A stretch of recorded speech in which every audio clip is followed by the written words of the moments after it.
Preview. President Trump boosted Sen. Luther Strange into a September runoff with Roy Moore in Alabama on Tuesday for the right to serve out the remainder of the Senate term. Attorney General Jeff Sessions won in 2014. Now we'll see if Trump has the clout with the Republican base to help Strange go all the way. Alabama Republicans form the bulwark of Trump's base within the National Party.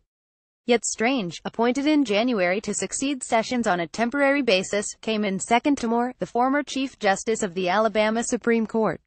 Moore led 40% to 32% with 85% of precincts reporting, short of the 50% he needed to avoid a September 26 runoff for the GOP nomination in the special election. Republican insiders will be watching the Moore-Strange runoff for clues to Trump's reach in solid red states and possible extent of his influence with voters in the 2018 midterm elections, when the GOP expects to target as many as 10 states that are held by Democrats but that the president won last November. We're learning a lot from our engagement in Alabama, which I think is going to be helpful to us as we head into the 2018 cycle, Stephen Law, head of Senate Leadership Fund, the super PAC aligned with Senate Majority Leader Mitch McConnell, RKY, said in a recent interview with CSPAN's Newsmakers. After the race was called, Law praised Trump as the decisive factor in the race, leaving out SLF's crucial $4 million investment on behalf of Strange that is largely responsible for Rep. Mo Brooks' distant third-place finish, at 20%. We are proud to have strongly supported President Trump's #1 ally in this race, and we believe the president's support will be decisive as we head into the next phase of this campaign, Law said in a statement. Trump can surely claim some credit for Strange's runner-up status ahead of Brooks. The president tweeted a few times urging Republicans to turn out and vote for Strange. He recorded a robocall for him, and his designated outside group, America First Policies, funded a late digital advertising campaign for the senator.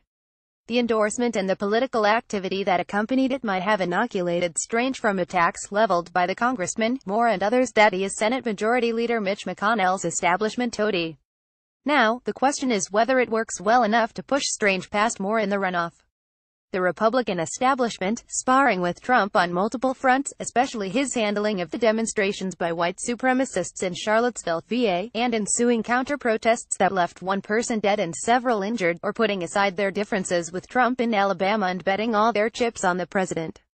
President Trump's pick for Senate successfully advanced to the runoff election, and we are confident he will be elected to remain in the Senate come December, said Sen. Cory Gardner of Colorado in a statement. Gardner is chairman of the NRSC, the Senate GOP campaign arm. Moore overperformed the Real Clear Politics average by 8 percentage points, a more formidable finish that supporters of Strange expected earlier in the campaign. Moore is an ardent opponent of same-sex marriage and was removed as Alabama Chief Justice for refusing to honor the decision of federal courts. He's run for office before but never won, which suggests that his focus on social issues limits his support. But Moore's stronger-than-expected first-place finish on Tuesday means that Republican insiders can't take a Strange runoff victory for granted. The senator will have Trump on his side.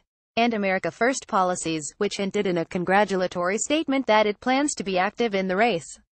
However, expect McConnell and SLF, plus its affiliated political nonprofit One Nation, to do the heavy lifting. The group is part of the Senate Majority Leader's plan to inject itself into party primaries in the midterm to protect incumbents, which Strange is, and to ensure the nomination of electable conservatives in primaries. Moore's provocative rhetoric doesn't fit the mold of a Republican McConnell wants on his roster in 2018. Among Moore's greatest hits, he said recently in an interview with The Guardian that the U.S. might be the epicenter of evil in the modern world because of same-sex marriage. Asked how he felt about the fact that his position on marriage is similar to that of Russian strongman Vladimir Putin, Moore said, well, maybe Putin is right. Maybe he's more akin to me than I know. Moore is virtually running against McConnell, promising to be a thorn in his side if elected to the Senate. A loss in Alabama could diminish McConnell's clout in primaries next year, in Arizona and Nevada, where Sens. Jeff Flake and Dean Heller, respectively, have to fend off intra-party competition, and in those states with Democratic incumbents that Trump won in 2016. There's a universal desire to avoid the mistakes of the past when Republicans nominated candidates like Todd Akin, Sharon Angle and Christine O'Donnell, who all lost, and we don't want to do that again, a Republican insider said.